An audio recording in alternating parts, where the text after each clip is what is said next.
Welcome to the Clinical Podcast Series brought to you by the American Academy of Optometry Foundation. The topic for today's episode is predicting corneal refractive power changes after orthokeratology. I'd like to thank our host, Dr. Dave Kading, our topical expert, Dr. Anita Ticak, and our lead topical editor, Dr. Andrew Pucker. So let's send it over to our experts in the studio. Thank you for joining us for this episode. Today we're joined by Dr. Anita Ticak from the University of Houston. She's an associate professor, and she is a myopia master. And she is going to go over a really interesting paper called The Predicting Corneal Refractive Power Changes After Orthokeratology. And I have to give you credit before we even start. This is an extremely nerdy math publication, and they just did an incredible job. Without going too deep in the math, because we don't have our calculators right in front of us, tell us a little bit about this paper and what it was about. So really what this paper is about, it's looking at 19 myopes, and before ortho-K treatment and after ortho-K treatment, they want to look at the topography and they want to see how much did that change the corneal power, the refractive power centrally versus paracentrally. Mm-hmm. And the reason being, paracentrally, right, you're going to have the flattening effect of the orthokeratology lens, which is going to be your treatment. Then you have that return zone, which kind of, you get a steeper area in the cornea. So that's going to have a different corneal refractive power. So that's going to affect the optics going to the back of the eye that induces your peripheral myopic defocus, which we all know is a very exciting thing to do in myopia management. So the peripheral myopic defocus, I think we've learned from some incredible work that is out there that is what we're shooting for. So what you're pointing to is that we need to shoot for a specific outcome. And tell us again, what is the outcome that they talk about that we're kind of targeting here? Well, really what they're looking at is how much treatment effect are you truly getting when you're doing orthokeratology. So there's been some studies with open field autorefractors, and doing those studies, you have to do a bunch of measurements in the periphery, horizontally, vertically, and kind of a lot of math and calculation. And that is not, having done that several times in several platforms, that is very time consuming as a clinician, and kids, you have a short amount of time to get what you need. So they're presenting this idea of getting these measurements through topography.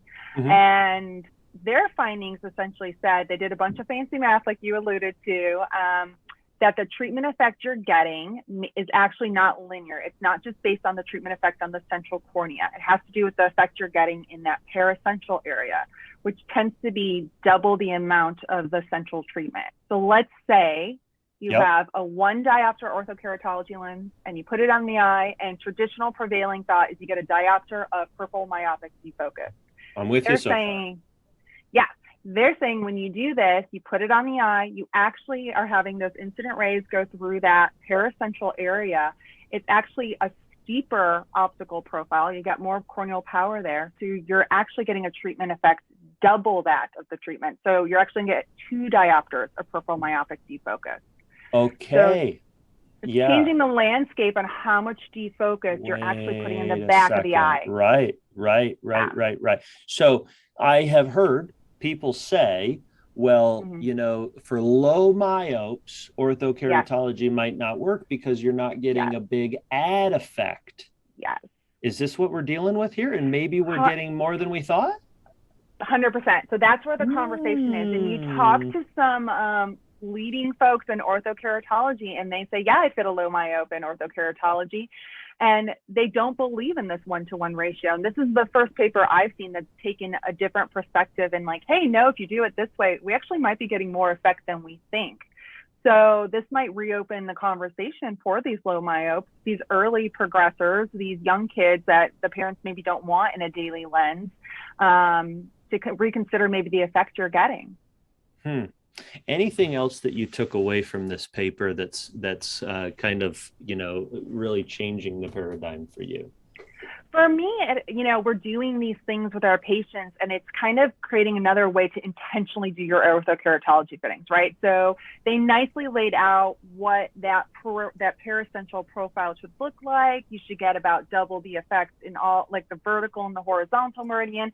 So it's an image I can take in my practice, send the kid home, and I can analyze it and look at it and say, okay, superior, inferior, nasal, I am getting that 2-to-1 ratio of power and peripheral defocus, but temporally I'm not getting such an effect. So maybe my fitting needs to be adjusted. Maybe I haven't optimized what I'm doing with this patient. So it kind of gives me another tool to reassess my treatment and management of the child in an orthokeratology lens. For clarity, is there a generalized idea in clinical practice that we can kind of predict from this? How would we go about doing that with our topographers? Yeah, so the simple way to boil this down is you would look at your central power, right? You would see what your treatment was, your central power, and then compare it to the highest treatment effect in the periphery. So you'd go to your superior periphery and find that corneal power that's your highest, and the difference in those two should be equivalent to that defocus that you're getting. Excellent. Well, certainly a really good, concise overview of this publication. There's a lot of math in this, and it's a really interesting article. I'd encourage any of you, I think you'd probably do the same, to go out and take a peek at this publication. Dr. Ticak, thank you for your perspectives on this and for helping us become better with our myopia management. And thank you, the listener, for joining us for this episode. Please join us again next time, and we'll see you then. And a special thanks to Cooper Vision for their educational grant to make it all happen.